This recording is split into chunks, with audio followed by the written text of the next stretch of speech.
Bagaimana merawatnya? Merawatnya dengan komunikasi. Ya, ini yang paling penting dalam merawat cinta kasih itu adalah komunikasi. Komunikasi, komunikasi, dan komunikasi. Ya.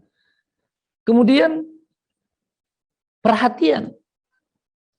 Perhatian itu sangat penting. Kadang-kadang ada keluhan setelah 5 tahun menikah. Kok rasa-rasanya agak kering gitu. Seperti tidak ada lagi sentuhan-sentuhan. Ya, tidak ada istilahnya ser-ser gitu. Ya, antara suami istri. Ini karena tidak ada perawatan terhadap cinta itu. Ya, karena kurangnya perhatian. Ya, kalau waktu masih awal-awal kata orang, ya kalau lagi berjalan kaki salah satu pasangan terantuk, terutama kalau istri misalnya ya, maka suaminya bilang, aduh sakit ya sayang. Ya. Nah itu kan perhatian. Ya. Juga di dalamnya sudah ada empati. Tahu atau tidak tahu teorinya, pokoknya seperti itu. Nah bayangkan ketika di masa berikutnya kakinya terantuk. Terus suaminya bilang, lah makanya kalau jalan hati-hati. Pantas kalau cintanya ya tidak terawat. Ya, perhatiannya begitu kecil.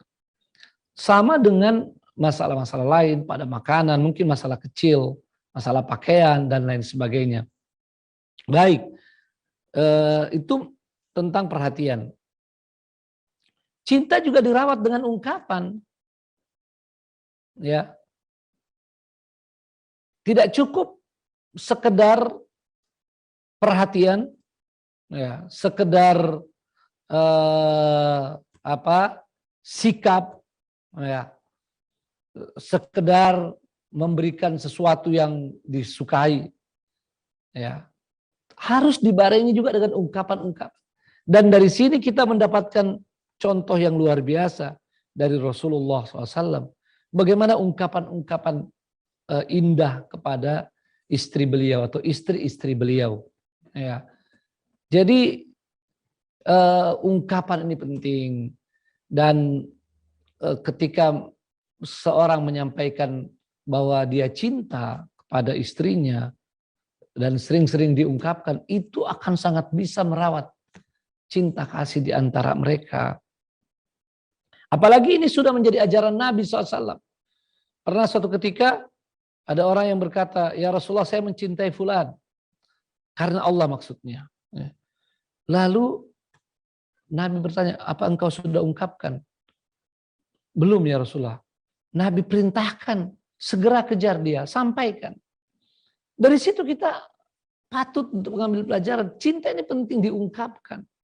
Nah, secara khusus kita ingatkan para suami. Ya, dan sebagai bapak, paling malas atau paling lalai dalam mengungkapkan ini. Karena dalam pikiran kita secara logika, ya ungkapan itu kan basa-basi, ya formalitas. Yang penting saya benar-benar cinta dari hati. Dan saya tunjukkan dengan berbagai perhatian dan pemberian saya. Ini ada kekeliruannya. Betul perhatian, seperti tadi saya sampaikan. Juga pemberian nanti kita bahas nanti. Tapi ungkapan tetap memiliki posisi yang luar biasa. Ya, ungkapan. Apalagi sebetulnya dari awal ungkapan ini begitu sakral. Sahnya kita suami istri itu kan ungkapan. Bukan dengan gong, bukan gunting pita. Ya, walaupun ada mahar sebagai pemberian. Tapi itu bukan pintu gerbang untuk sahnya pernikahan kita.